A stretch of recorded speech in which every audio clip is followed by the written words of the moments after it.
प्यारे विद्यार्थियों, आज हम डिस्कस करेंगे कक्षा 10वीं के अध्याय 11वें का टॉपिक मानव नेत्र। हम मानव नेत्र में डिस्कस करेंगे कि मानव नेत्र के कौन से मुख्य भाग होते हैं व किस प्रकार किसी वस्तु का प्रतिबिंब हमारी आँखों में बनता है और किस प्रकार हम उस प्रतिबिंब को समझ पाते हैं। तो उससे पहले, उस कार्यविधि को समझने से पहले हमें जो मानव नेत्र होता है उसके मुख्य भागों के बारे में जानना आवश्यक है। इसलिए सबसे पहले हम डिस्कस करेंगे इनके मुख्य भागों के बारे में। इनमें मुख्य भाग कौन से हैं? पहला है श्वेत पटल, जो कि हमें सामने से जो सफ़ेद भाग दिखाई देता है आँख का, वह होता है श्वेत पटल। यह सबसे भारी हिस्सा होता है आँख का। उसके पश्चात हम डिस्कस करेंगे रक्त पटल के बारे में। उसके बाद जो जहाँ से परावर्तन या फिजिक्स स्टार्ट हो रही है वहाँ जब स्टार्ट होता है वह आता है सबसे पहले स्वच्छ मंडल अथवा कॉर्निया भी हम उसको बोल सकते हैं। उसके पश्चात परितारिका के बारे में डिस्कस करेंगे और उसके पश्चात हम डिस्कस करेंगे पक्षमाभी पेशी व जो नेत्र लेंस होता है, जो उत्तल लेंस हमारी आँखों में होता है, उसके बारे में। उसके बाद हम डिस्कस करेंगे दृष्टि पटल के बारे में कि किस प्रकार जो है कैसे किस पर्दे के ऊपर हमारी आँख में किस प्रकार का ऐसा पर्दा है कि वहाँ पे प्रतिबिंब का निर्माण होता है और किस प्रकार हम उसको प्रतिबिंब को समझ पाते हैं। तो इन 6 जो भाग हैं, मुख्य भाग हैं, इनके बारे में हम डिस्कस करेंगे। सबसे पहले है श्वेत पटल। जैसा कि आपको चित्र में दिखाई दे रहा है, श्वेत पटल जो होता है वह आँख का बाह्य हिस्सा होता है। जो बाह्य हिस्सा जो आप सामने से देखते हैं, जो आपकी आँख का सफ़ेद हिस्सा होता है, वह होता है श्वेत पटल। श्वेत पटल जो होता है वह कार्य क्या करता है? वह रक्षात्मक आवरण का कार्य करता है। यानी कि श्वेत पटल का कार्य है मानव नेत्र जो होता है उसकी आंतरिक भागों के बाह्याघातों से रक्षा करना। यह होता है श्वेत पटल का कार्य। यह क्या होता है? थोड़ा सा दृढ़ होता है, इसलिए इसका नाम दृढ़ पटल भी होता है। उसके बाद हम डिस्कस कर रहे हैं रक्त पटल के बारे में। रक्त पटल जो आपको ये मोटी परत श्वेत पटल के नीचे जो होती है उसको हम रक्त पटल बोलते हैं। रक्त पटल जो होता है, ये जो आप आवरण जो देख रहे हैं श्वेत पटल के नीचे होता है और दृष्टि पटल के ऊपर होता है। ये जो रक्त पटल होता है कार्य क्या करता है? देखिए, मानव नेत्र में प्रकाश जो होता है वह यहाँ से होता हुआ मानव नेत्र के इस हिस्से के अंदर प्रवेश करता है और यहाँ पर प्रतिबिंब का निर्माण होता है। लेकिन वो प्रकाश यहाँ पे जाता है, यहाँ पे जा सकता है, यहाँ पे जा सकता है, तो और उसकी वजह से आंतरिक परावर्तन हो सकता है। तो ये क्या करता है? रक्त पटल जो आंतरिक परावर्तन जिन किरणों की वजह से होता है उन किरणों को ये अवशोषित कर लेता है, अब्जॉर्ब कर लेता है। तो इस प्रकार जो रक्त पटल होता है वह आंतरिक परावर्तन से इसका बचाव करता है। उसके बाद जब हम बात कर रहे हैं कि मानव नेत्र कार्यविधि के बारे में हम डिस्कस करेंगे, तब मुख्य भाग स्टार्ट होते हैं स्वच्छ मंडल, परितारिका, पक्षमाभी पेशी व लेंस व दृष्टि पटल के बारे में हम डिस्कस करेंगे। सबसे जो महत्वपूर्ण भाग है, जो फिजिक्स का पार्ट इसमें रोल अदा कर रहा है, वह होता है स्वच्छ मंडल। किस तरह से? देखिए, स्वच्छ मंडल जो हमारी आँख का जो बाह्य ये जो हिस्सा है उसको हम बोलते हैं जहाँ से हमारी आँखों के अंदर प्रकाश प्रवेश करता है, उसको हम बोलते हैं स्वच्छ मंडल। यानी कि अगर हमसे पूछा जाए कि हमारी आँखों में जो प्रकाश प्रवेश करता है या किसी वस्तु का जो टकरा करके जो परावर्तित प्रकाश जो वापस आ रहा है वह किस तरह से प्रवेश करता है, कि कहाँ किस द्वार से प्रवेश कर रहा है, तो हमारा आंसर होगा सबसे पहले वह कॉर्निया से प्रवेश करता है।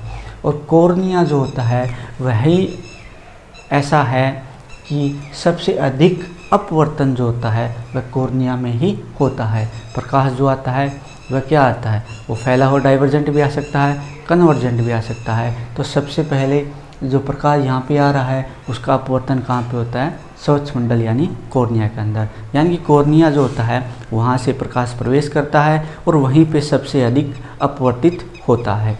अपवर्तित होने के पश्चात प्रकाश जब आगे जाता है तब आती है परितारिका। परितारिका एक क्या करती है? परितारिका जो है एक द्वार का कार्य करती है या द्वारपाल का कार्य करती है कि आँखों में जो प्रवेश हो रहा है प्रकाश वह कितना अंदर जाना चाहिए। यानी प्रकाश जो है अधिक प्रकाश है तो वह उसकी मात्रा को कम कर देती है, मंद प्रकाश को वह कोशिश करती है कि ज़्यादा से ज़्यादा प्रकाश मानव नेत्र में प्रवेश करे। यानी कि अगर हम मंद प्रकाश में होते हैं तो वह कोशिश होती है उसकी कि वह प्रकाश जो ज़्यादा से ज़्यादा नेत्र के अंदर प्रवेश करे। अगर अधिक प्रकाश में हम हैं तो वह कोशिश उसकी होती है कि वह प्रकाश कम से कम उसमें हमारे मानव नेत्र में प्रवेश करे। तो क्या होता है, देखिए बच्चों, परितारिका जो होती है, परितारिका के साथ ये जो मैंने यहाँ पे बनाया हुआ है ये पुतली होती है। परितारिका क्या करती है, पुतली यहाँ पे शटर का कार्य करती है। शटर यानी कि जो पुतली होती है वह उसका साइज़ छोटा या बड़ा हो सकता है, या मैं कहूँ कि पुतली जो होती है, पुतली जो शटर का कार्य करता है, शटर का जो साइज़ है कम हो सकता है, ज़्यादा हो सकता है, ताकि जो प्रकाश है वह कम या ज़्यादा प्रवेश करे। तो परितारिका जो होती है वह क्या करती है, पुतली के साइज़ को नियंत्रित करती है। परितारिका जो होती है पुतली के साइज़ को नियंत्रित करती है, और पुतली ही होती है जिसमें से प्रकाश जो है प्रवेश करके, प्रकाश जो आगे जाकर के कहाँ पे प्रवेश करता है, मानव नेत्र के लेंस के अंदर प्रवेश करता है।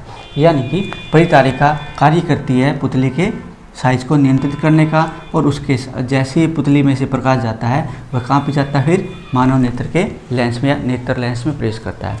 अब पुतली जो है किस तरह कार्य करती है, पुतली जो होता है सिकुड़ भी सकती है और फैल भी सकती है। अगर हम मंद प्रकाश के अंदर हमें ज़्यादा प्रकाश की आवश्यकता होती है तब मंद प्रकाश में पुतली फैल जाती है, जबकि अधिक प्रकाश के अंदर पुतली जो होती है वो सिकुड़ जाती है।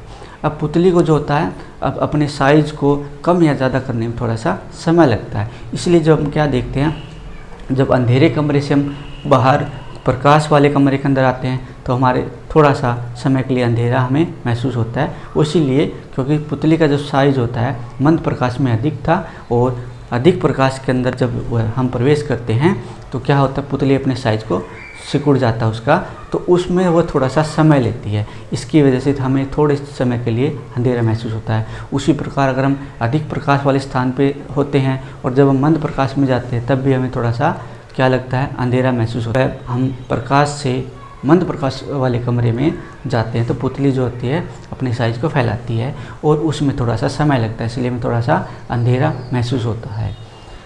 जो परितारिका होती है वह आपको सामने से देखने से पता लग जाएगा। जो हमारी आँखों का जो रंग होता है वह परितारिका के कारण ही होता है। जैसे हम कहते हैं कि काली आँखें, इसका मतलब क्या है, उसके जो परितारिका है उसका रंग कैसा है, काला है। अगर हम बात करें भूरी आँखें हैं, इसका अर्थ क्या है कि उनकी परितारिका का जो उनकी आँख की जो परितारिका है उसका रंग कैसा है, वह रंग है भूरा है। तो इस तरह से जो हमारी आँखों का जो रंग होता है वो किसकी वजह से होता है, परितारिका की वजह से ही होता है।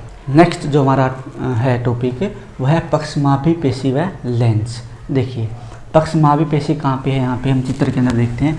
ये जो पेशियाँ हैं यहाँ पे ये होती है पक्षमापी पेशी, ये जो है पक्षमापी पेशी है, और ये भी कौन सी पेशी है, पक्षमापी पेशी है। और ये किससे जुड़ी है, मानव नेत्र के लेंस से, यानी नेत्र लेंस से जुड़ी होती है। किसकी सहायता से, ये सस्पेंसरी लिगामेंट होते हैं, यानी कि ये धागे की जैसी संरचना होती है जिसको हम बोलते हैं सस्पेंसरी लिगामेंट, और उनकी सहायता से ये मानव नेत्र के लेंस से आपस में जुड़ी हुई होती है। अब सबसे पहले हम मानव नेत्र के लेंस के बारे में पता करते हैं। जो लेंस होता है वह उत्तल लेंस होता है। मानव नेत्र में जो लेंस होता है वह उत्तल लेंस होता है। वह किसी प्रकार के कांच के निर्माण से नहीं होता है। वह एक जेली टाइप जो होता है, जेली के जैसा एक प्रोटीन होता है, उस प्रोटीन की वजह से इसका निर्माण होता है, और वह प्रोटीन क्या होता है, लचीला होता है। इसकी वजह से क्या होता है, ये जो लेंस होता है उसका साइज जो है पतला या मोटा हो सकता है, क्योंकि ये जो लेंस होता है वह उसमें लचीलापन होता है। लचीलापन इसलिए होता है क्योंकि ये प्रोटीन से बना होता है, और वो प्रोटीन जो होता है जेली टाइप होता है। देखिए मोटा जो लेंस होता है उसकी जो फोकस दूरी वो क्या होती है, मोटे लेंस की कम होती है, जबकि पतले लेंस की जो फोकस दूरी होती है वो क्या होती है, अधिक होती है। तो इसका अर्थ ये हुआ कि वह अपनी फोकस दूरी को कम या ज़्यादा कर सकता है। तो ये हुआ मानव नेत्र लेंस के बारे में। और अब हम पढ़ते हैं पक्षमापी पेशी का कार्य क्या है। देखिए पक्षमापी पेशी लेंस से जुड़ी हुई है, किसकी सहायता से, इन धागों की सहायता से। ये धागे कौन से होते हैं, सस्पेंसरी लिगामेंट। जब ये जो पक्षमावी पेशी जब ऊपर की तरफ जाती है तब क्या होगा, ये धागे जो है धागों के अंदर खिंचा हुआ होता है और इसकी वजह से क्या होगा, ये जो लेंस है लेंस की ऊपर तरफ खींचेगा और यहाँ पे नीचे की तरफ खींचेगा। तो इस तरह से क्या होगा, लेंस को जब हम इस तरह से खींचते हैं तो क्या होगा, उसका साइज पतला हो जाता है। यानी कि जब ये पक्षमावी पेशियाँ रिलैक्स हो जाती है, स्थिर हो जाती है, तब इसका जो लेंस का साइज है वो पतला हो जाता है। उसी प्रकार अगर ये कॉन्ट्रैक्ट यानी कि अगर ये फैल जाती है या मतलब तनाव में आ जाती है, तब ये जो सस्पेंसरी लिगामेंट है वो ढीले हो जाते हैं। इसलिए अब लेंस के ऊपर कोई दबाव नहीं रहा तो वो अपने पहले वाले साइज़ के अंदर आ जाता है। तो इस प्रकार हम कहेंगे कि ये जो लेंस है उसका साइज़ क्या हो जाता है, मोटा हो जाता है। तो अब उसकी फोकस दूरी क्या हो जाती है, कम। यानी पक्षमावी पेशी कार्य क्या करती है, पक्षमावी पेशी जो मानव नेत्र का जो नेत्र लेंस होता है उसके साइज को पतला या मोटा करती है। ठीक है, उसके बाद हम आते हैं दृष्टिपटल पे। दृष्टिपटल पे जाने से पहले हम यहाँ पे जो एक द्रव भरा होता है जिसको बोलते हैं काचाभ द्रव बोलते हैं, यहाँ पे यह द्रव होता है वह क्या कार्य करता है, वह एक शॉक अब्जॉर्बर का कार्य करता है। शॉक अब्जॉर्बर आपने मोटरसाइकिल या गाड़ियों में शॉकर नाम से हम जिसको बोलते हैं वो क्या होते हैं, शॉक अब्जॉर्बर होते हैं, यानी कि आघात को बचाने वाले। तो ये जो होते हैं किसी भी आघात को जो है ये जो द्रव होता है उस आघात से में बचाता है, यानी एक शॉक अब्जॉर्बर का कार्य करता है। अब हम आते हैं दृष्टिपटल पर। दृष्टिपटल जो होता है वह हमारी आँख का एक महत्वपूर्ण अंग है। वह पर्दा है एक किस्म का, जो जिसका जो चित्र है किसी भी वस्तु का चित्र जो उस पर्दे पर ही बनता है। यहाँ पे हम क्या देखते हैं कि जो भी वस्तु हम देखते हैं वह सबसे पहले प्रकाश उसका कहाँ पे आएगा, कॉर्निया के अंदर, वहाँ पे सबसे अधिक अपवर्तित होगा। उसके बाद जो है पुतली में से क्या होगा, प्रकाश की मात्रा को नियंत्रित किया जाता है। उसके बाद लेंस जो आता है, लेंस में से जब प्रकाश गुजरेगा उस वस्तु का प्रतिबिंब जो है कहाँ पर बनेगा, दृष्टिपटल पे। तो यानी कि मानव नेत्र के अंदर जब प्रतिबिंब बनते हैं वो कहाँ पर बनते हैं, दृष्टिपटल। उसको रेटिना भी बोलते हैं। इसका दूसरा नाम इंग्लिश में जो नाम है इसको हम क्या बोलते हैं, रेटिना बोलते हैं। यानी हम कह सकते हैं कि जो भी चित्र हम देखते हैं उसका जो प्रतिबिंब कहाँ पर बनता है वह दृष्टिपटल पर यानी कि रेटिना पर बनता है। रेटिना पर जो प्रतिबिंब बनता है वह कैसा होता है, रेटिना पर देखिए यहाँ पे हम क्या देख रहे हैं कि जो मानव नेत्र का जो लेंस है वह कैसा है, उत्तल लेंस। अभी हमने डिस्कस किया चाहिए कि उत्तल लेंस है। और उत्तल लेंस जब वास्तविक प्रतिबिंब बनाते हैं, या हम बोले कि वास्तविक प्रतिबिंब कहाँ पे बनते हैं, पर्दे पर बनते हैं। और यहाँ पे पर्दे का कार्य करता है, यानी यहाँ पे जो प्रतिबिंब बन रहा होगा क्या होगा, वास्तविक होगा। अगर प्रतिबिंब वास्तविक है तो हमें पता है कि वास्तविक प्रतिबिंब क्या होते हैं, उल्टे होते हैं। यानी कि जिस भी वस्तु को हम देखते हैं उसका जो चित्र है, उसका जो प्रतिबिंब है वह कैसा बनता है, यहाँ पर वह वास्तविक यानी कि उल्टा होगा। तो फिर हम उस वस्तु को सीधा कैसे देखते हैं, तो क्या होगा, यहाँ पे जो दृष्टिपटल होते हैं, दृष्टिपटल पे जो भी चित्र यहाँ पे प्रतिबिंब बनता है वह यहाँ पे दृक् तंत्रिका के द्वारा कहाँ पर पहुँचाया जाता है, हमारे मस्तिष्क तक पहुँचाया जाता है। और मस्तिष्क हमारे उस चित्र को सीधा करके महसूस करता है। यानी कि मस्तिष्क जो है वह क्या करता है, उस प्रतिबिंब को सीधा करके हमें समझाने का कार्य करता है। तो यहाँ पे जो प्रतिबिंब होता है वह उल्टा बनता है, लेकिन दृक् तंत्रिका द्वारा वह प्रतिबिंब के जो भी सिग्नल है, विद्युत सिग्नल जो होते हैं वह मानव मस्तिष्क तक पहुँचाए जाते हैं। फिर हम उसको सीधा करके महसूस करते हैं, सीधा समझते हैं। अब कैसे कार्य करते हैं दृक् तंत्रिका और दृष्टिपटल पे। दृष्टिपटल पे क्या होता है, दो प्रकार की कोशिकाएं होती है जिनका नाम होता है छड़नुमा कोशिकाएं और शंकु कोशिकाएं। और वो प्रकाश के प्रति संवेदनशील होती है। यानी कि जब यहाँ पे कुछ प्रकाश नहीं है तब उनकी संवेदनशीलता नहीं है, लेकिन जैसे प्रकाश यहाँ पे प्रवेश करता है और यहाँ पे दृष्टिपटल पर गिरता है, और यहाँ पे कौन सी कोशिकाएं होती हैं, शंकु कोशिकाएं व छड़नुमा कोशिकाएं। वो कोशिकाएं क्या होती है, वो एकदम से सक्रिय यानी कि एक्टिव हो जाती है। जो छड़नुमा कोशिकाएं होती है वह प्रकाश की तीव्रता के प्रति संवेदनशील होती है, और जो शंकु कोशिकाएं होती है वह प्रकाश के रंग की जो तरफ है वो संवेदनशील होती है। यानी कि प्रकाश की तीव्रता की पहचान किसकी वजह से, छड़नुमा कोशिकाओं की वजह से, और प्रकाश के रंग की पहचान किसकी वजह से, वह होती है शंकु कोशिका की वजह से। जैसा कि हमने अभी डिस्कस किया कि जो छड़नुमा कोशिकाएं होती है वह प्रकाश की तीव्रता के प्रति संवेदनशील होती है। इसका अर्थ क्या निकलता है? इसका अर्थ यह कि जिस भी प्राणी के अंदर ये जो छड़नुमा कोशिकाओं की संख्या अधिक होगी वह मंद प्रकाश में भी देख सकता है। यानी कि अगर मैं कहूँ अंधेरे में देखने का, अगर कोई जानवर जो है, कोई प्राणी जो है अंधेरे में देख सकता है, इसका अर्थ यह है कि उस प्राणी की जो आँख है उसमें जो रोड सेल होती है यानी छड़नुमा कोशिकाएं होती है उनकी संख्या बहुत अधिक होती है। जो निशाचर प्राणी होते हैं उनमें छड़नुमा कोशिकाओं की संख्या क्या होती है? बहुत अधिक होती है। इसलिए मंद प्रकाश में या अंधेरे में उसको बोल सकते हैं कि वो देख पाते हैं। यहाँ पे एक शंकु कोशिकाओं के प्रति एक जानकारी है कि शंकु कोशिकाएं जो होती है वह मंद प्रकाश में कार्य नहीं करती है। अब हमने बोला कि दोनों क्या होते हैं? प्रकाश के प्रति संवेदनशील होते हैं, लेकिन मंद प्रकाश जब आ रहा है तो जो शंकु कोशिकाएं होती है वो एक्टिव नहीं होती, वह सक्रिय नहीं हो पाती है। इसकी वजह से क्या होता है, अब जो अंधेरा जब होता है या प्रकाश जब मंद होता है तब हम रंगों की पहचान नहीं कर पाते। हम तीव्र प्रकाश के अंदर या हम अच्छे प्रकाश के अंदर ही रंगों की पहचान कर पाते हैं, लेकिन मंद प्रकाश में हम रंगों की पहचान नहीं कर पाते, क्योंकि जो शंकु कोशिकाएं होती है वह मंद प्रकाश में सक्रिय नहीं होती है।